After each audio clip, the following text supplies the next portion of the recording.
വീട്ടുമുറ്റത്ത് കഞ്ചാവ് വളർത്തിയ യുവാവ് എക്സൈസിന്റെ പിടിയിൽ. ചടയമംഗലം എക്സൈസ് റേഞ്ച് ഇൻസ്പെക്ടർ രാജേഷിന്റെ നേതൃത്വത്തിലുള്ള സംഘം കടയ്ക്കൽ അട്ടിയിൽ ഭാഗങ്ങളിൽ നടത്തിയ പരിശോധനയിലാണ് വീട്ടുമുറ്റത്ത് കഞ്ചാവ് ചെടി നട്ടുവളർത്തി പരിപാലിച്ചു വന്ന കുറ്റത്തിന് കടയ്ക്കൽ ആൽത്തറ സൂര്യാഭവനിൽ സുരേഷ് ബാബു മകൻ 25 വയസ്സുള്ള സുനീഷ് എന്നയാളെ അറസ്റ്റ് ചെയ്തത്.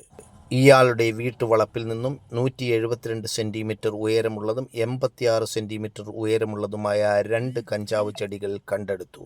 സ്വന്തം ഉപയോഗത്തിനായി ആണ് ഇയാൾ കഞ്ചാവ് നട്ടുവളർത്തിയത് എന്നാണ് ഇയാൾ പറയുന്നത്. Chadayamangalam excise range inspector Shri രാജേഷിന്റെ നേതൃത്വത്തിൽ വളരെ വലിയ രീതിയിലുള്ള പരിശോധനകളാണ് ചടയമംഗലം റേഞ്ചിന്റെ വിവിധ ഭാഗങ്ങളിൽ നടക്കുന്നത്. ഇതിനോടകം തന്നെ കഞ്ചാവ് മയക്കുമരുന്ന് കൈവശം വെച്ചതിനും വിൽപ്പന നടത്തിയതിനും നിരവധി പേരാണ് ചടയമംഗലം റേഞ്ചിൽ അറസ്റ്റിലായിട്ടുള്ളത്.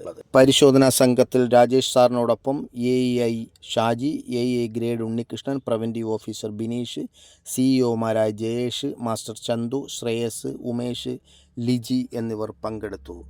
Ayur to Oyur news, Chadayamangalam.